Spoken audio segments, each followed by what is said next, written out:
Morning, everybody. Excuse my voice. Hope everyone is ready to tune in. I just wanted to talk about a few things today that hopefully, I don't want to cover everything, but I just want to at least try to start a discussion on something. So what is happening is that I have been binge watching. I got a chance to, I'm not realizing I have to invite people. Since when do you have to invite people to your chats? Okay. Anyway, so I got the chance this weekend to, not this weekend, past 24 hours, gotten a chance to binge watch 13 Reasons Why. It was suggested to me and I kind of got an idea of what it was about, and then I kind of didn't want to do it. I didn't want to start looking at 13 Reasons Why because I know it was going to be a very serious topic, and I think after you spend the past year dealing with very extreme topics and research and counseling, the last thing you really want to do is, on your break, do so many, tune into something so serious. And as my sister would say, Riza, you read a lot of serious things, you do a lot of serious things, a lot of serious topics. So what I wanted to do was just to kind of relax. And I realized that it was time for me to watch this series. Okay, so now I can focus. Sorry, I was adding people there. And so yesterday, I watched 13 Reasons Why. For those who've never seen 13 Reasons Why, this video is all about 13 Reasons Why, and 13 Reasons Why you should watch this series. Now, I can't give it all away because I want people to watch the series. And actually, this video is going to do a call to action to not only watch the series, but share this out and ask people to continue to watch the series. It is 13 episodes, and plus you must look at the Beyond the Reasons, which is like a 30-minute tell-all, which is really where I got the inspiration to do this, because one of the reasons why I watched this series, and it's very serious. It's a lot of heavy stuff. It's basically about a girl who commits suicide, and then she has tasked someone with telling her story. And she goes through these tapes that she makes and explains to everyone who has contributed to her death what they did. And basically, without giving away too much, there is a few things that I can talk about that I feel like I should talk about, at least just on the surface. One of the main things you see pop up in the series is a lot of bullying. A lot of things that went wrong that could have gone better, that basically led to this girl's demise. And she was like anybody else. She was new to school, she didn't have too many friends, parents had a new job, settling into their jobs, were consumed with that. And so there is a theme throughout the movie, and each character has kind of their own story as well. Why they became the person they became, who then did what they did to the main character, Hannah. And I have to be honest, I'm going to try and keep this short today just because I want this to be shareable. I want people to pass this on. I want people to encourage other people to watch a series. I have people watching the series right now, so that's why I can't give away too much. But the series is basically self-explanatory. From the time that you start watching, within the first episode, you get a sense of, oh, crap, yeah, some stuff went really bad for this girl really early on in the series. And it only gets worse and worse. And the last episode kind of really explains why she picked these people, what each of these people did along the way. And then she explains how every person did what.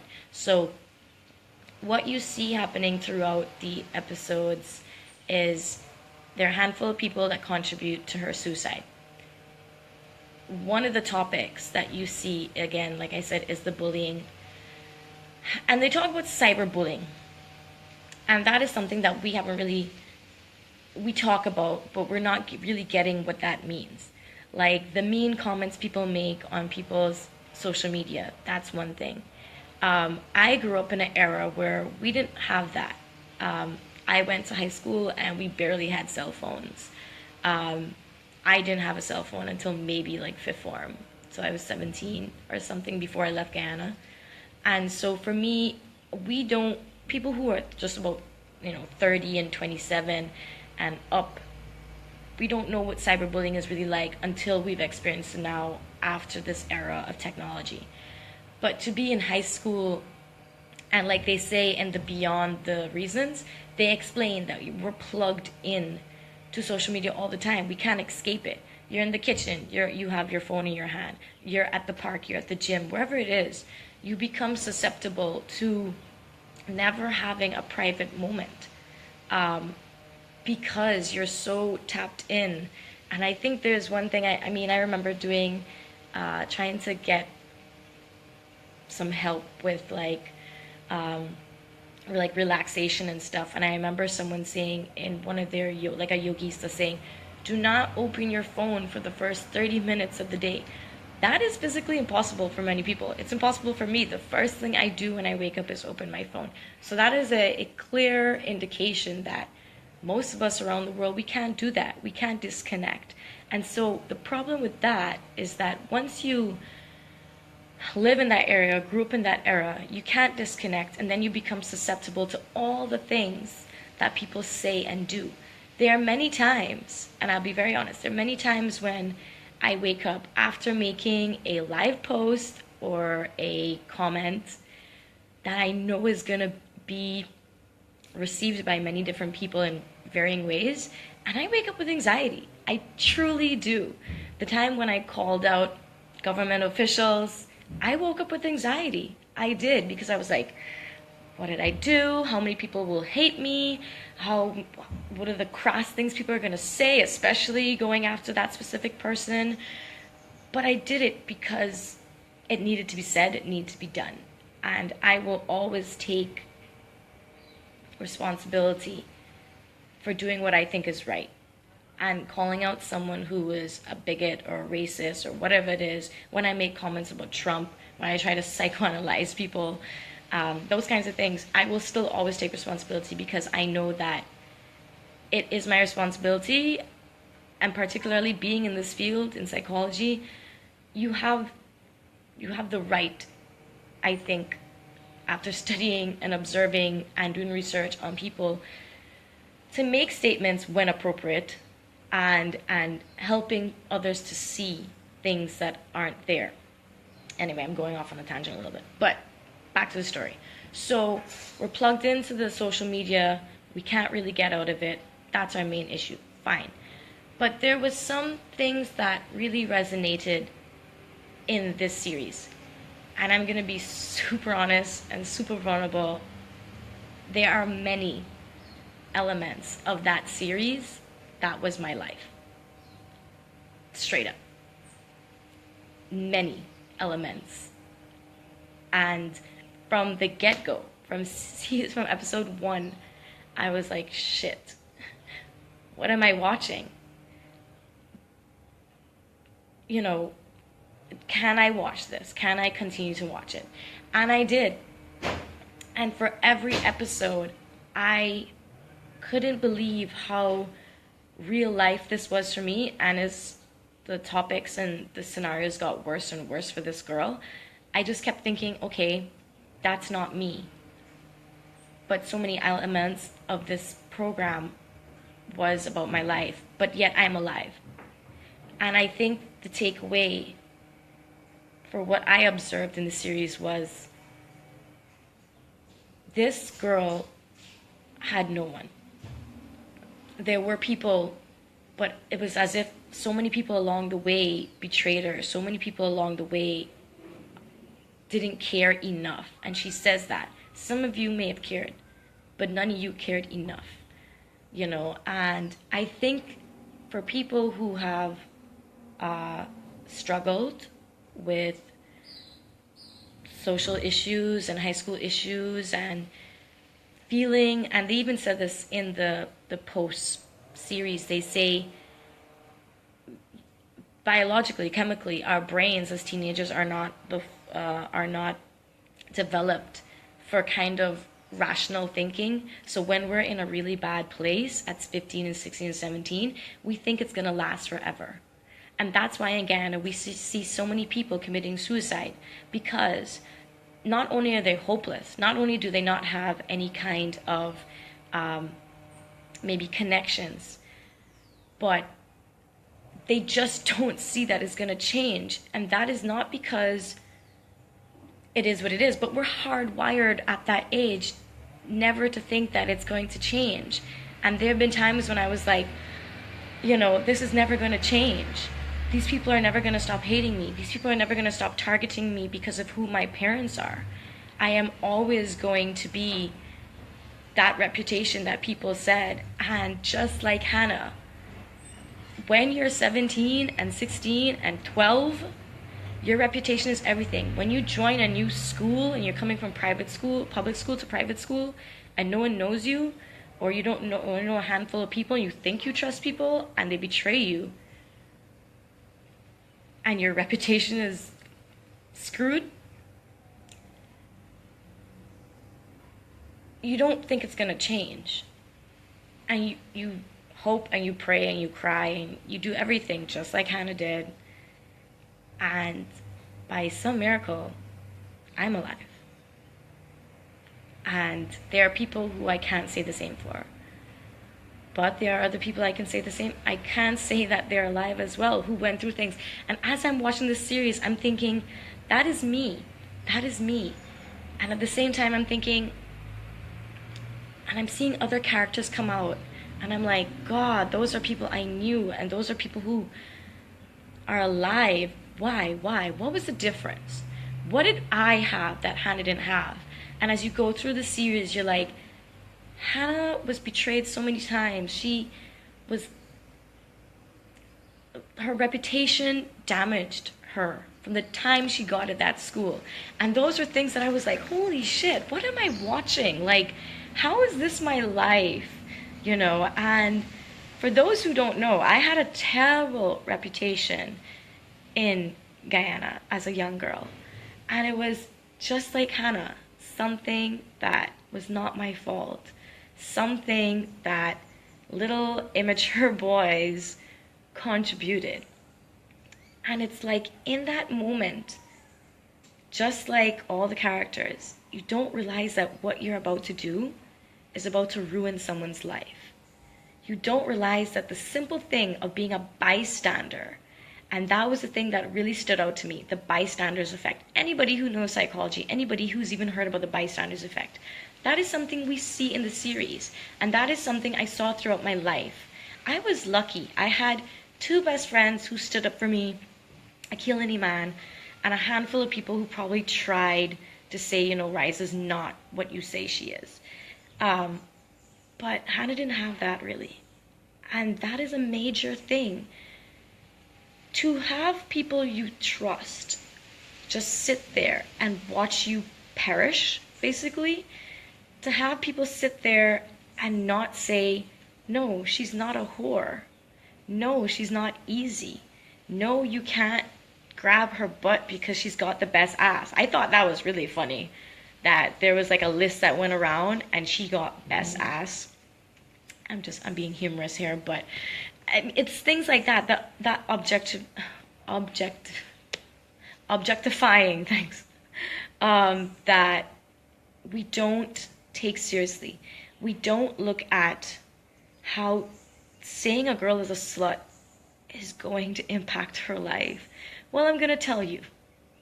For someone who's been called a slut since I was 12 years old, 12, yeah, not 17 like Hannah, 12 years old, it hurts a lot. And it has done damage throughout my entire teenage life. I did a post about a year ago, and it was about how rumors ruined my teenage life. I had a great teenage life. I was an honor student. I was a dancer. I was at a dance company.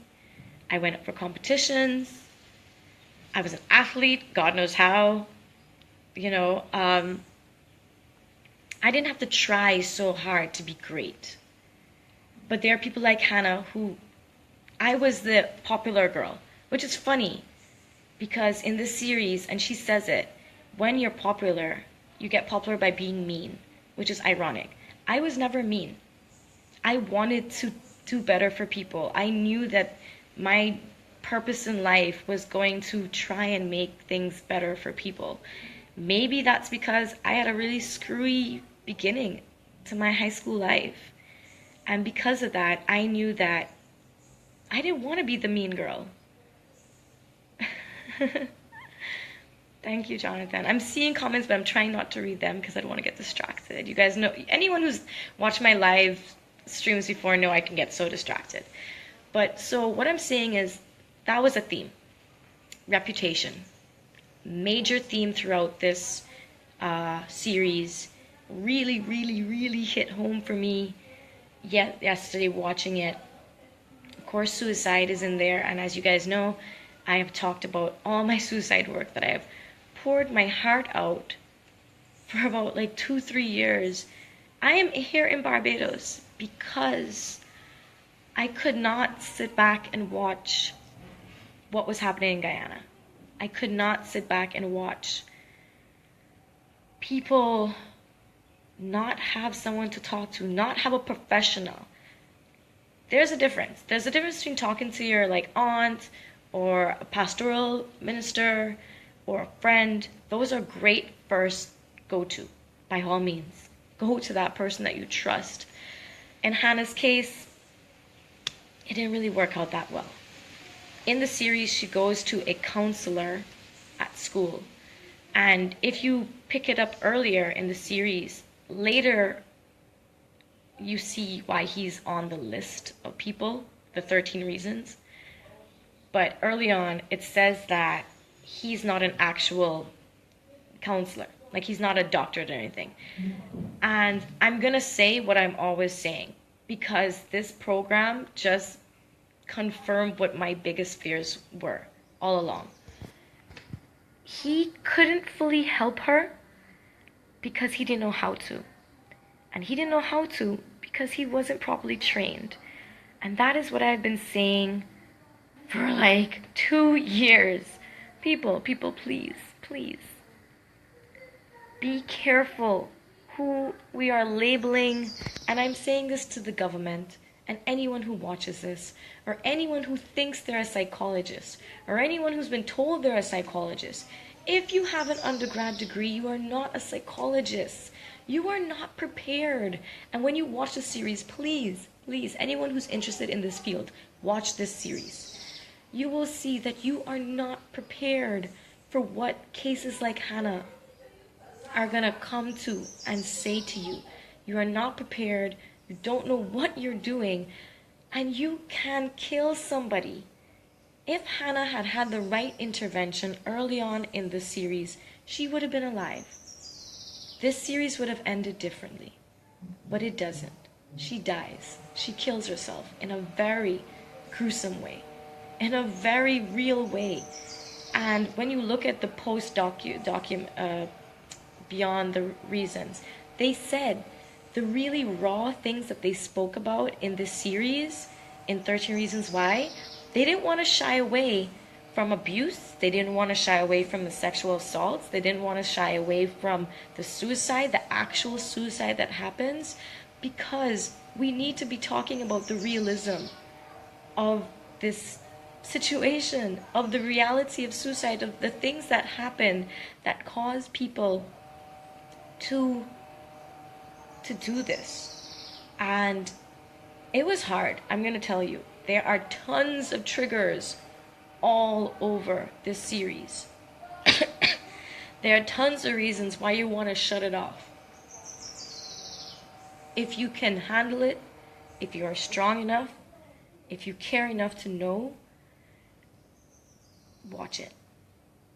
Watch it, because yeah, you might cry a little bit through it like I did yesterday, but you come out realizing that maybe you knew someone that could have died because they went through that same thing. Maybe you realize that you got lucky because you had a caring mom or a caring sister or a friend that just wouldn't quit, or a friend who physically had to take you to the hospital because you attempted to hurt yourself.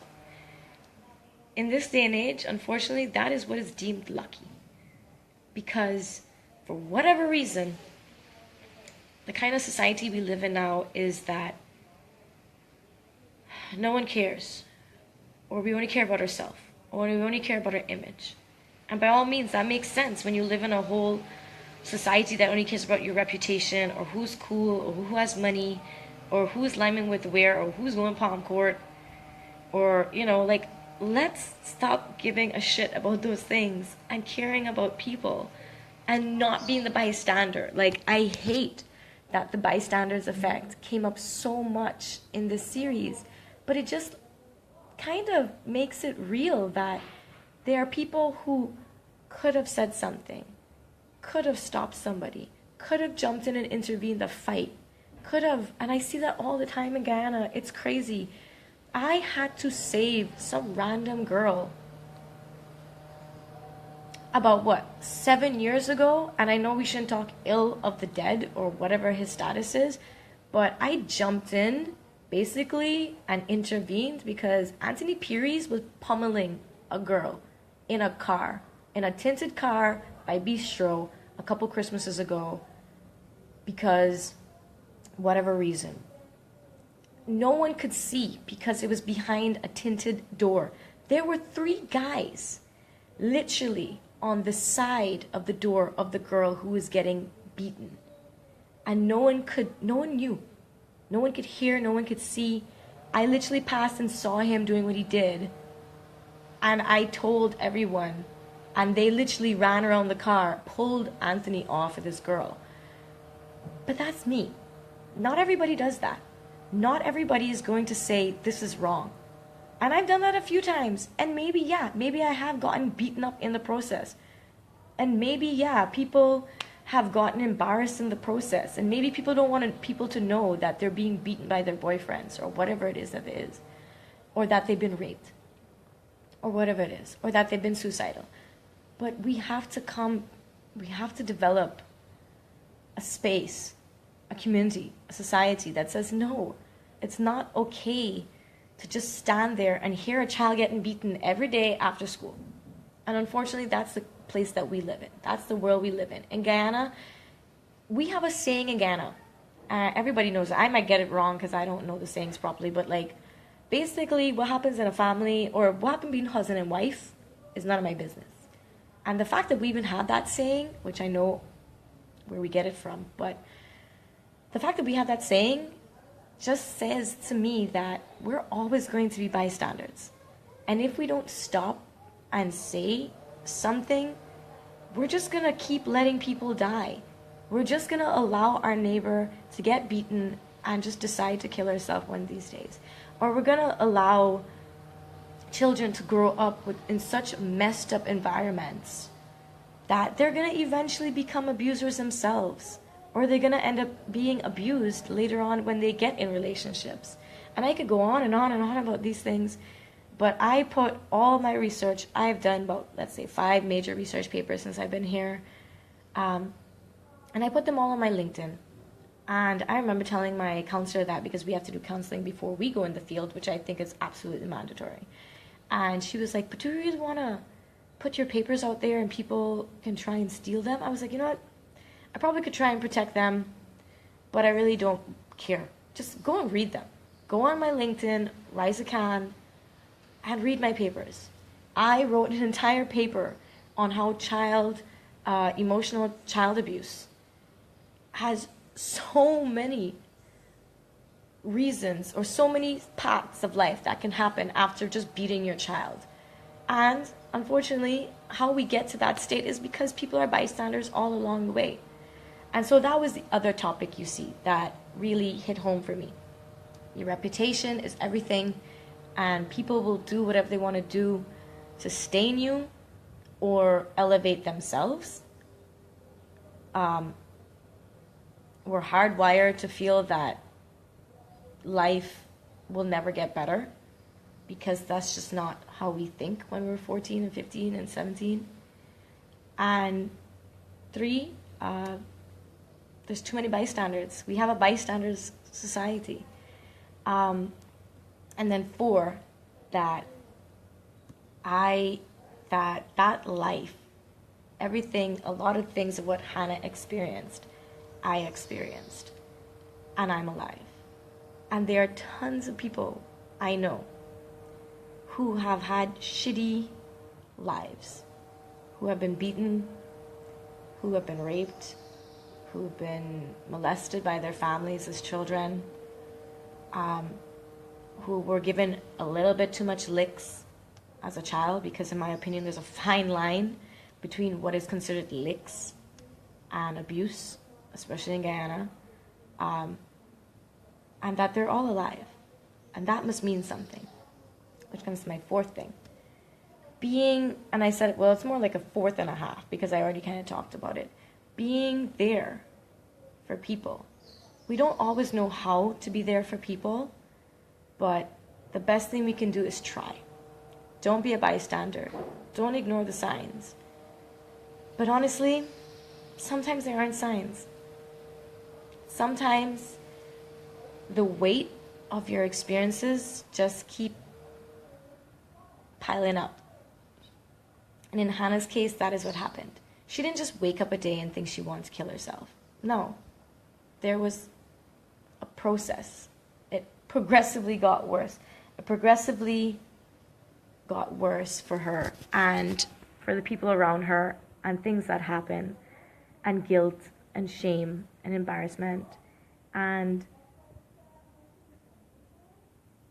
I think we are told, and I am guilty of this, I have told people the signs of suicide.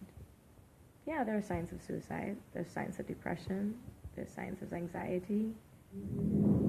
But nothing is as real as looking at someone and knowing that they're breaking inside.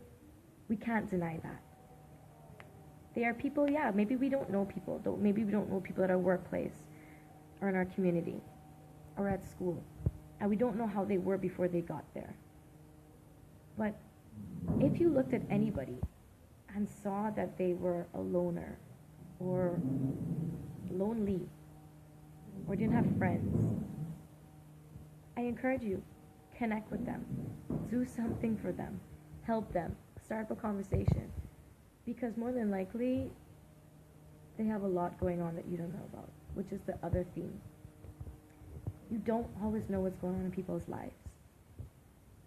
And I always like to go back. People say, oh, Rise, you like to talk about yourself. But I always like to go back to myself because I have no problem sharing. And maybe that's why people say, Rise, you like to talk about yourself. But you know what?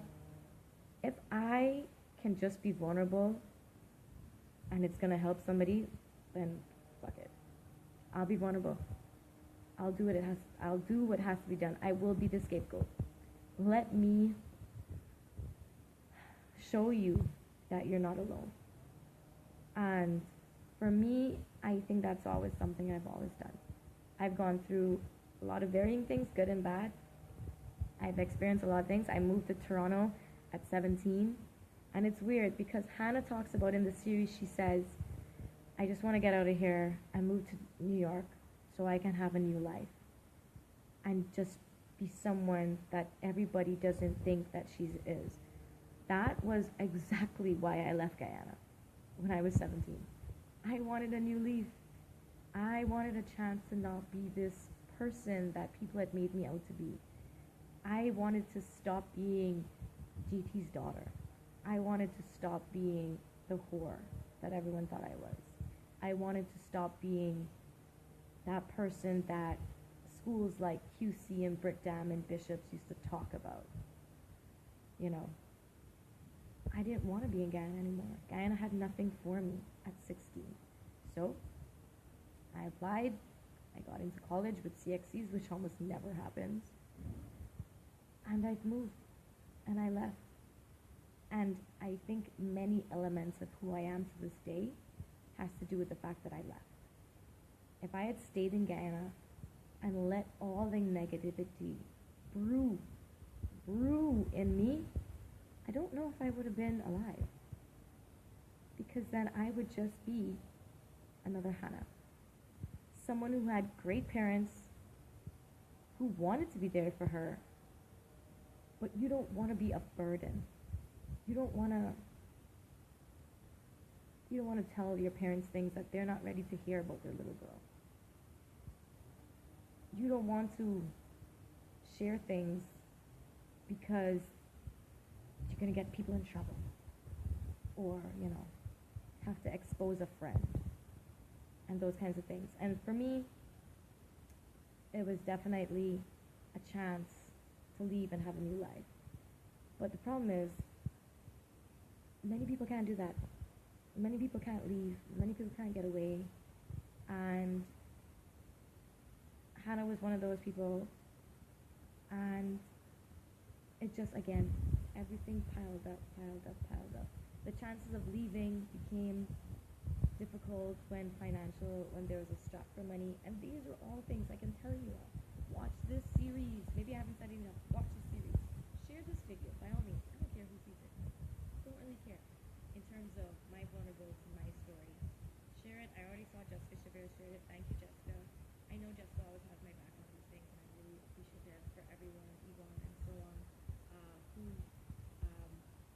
encouraged me and make life a whole lot easier. I just saw Drew as well. Drew is my best friend. He can testify to being my savior, being my protector, and being there for me when a lot of these elements of Hannah's life happen. And just watch the series. There's so much that happens in the series. There's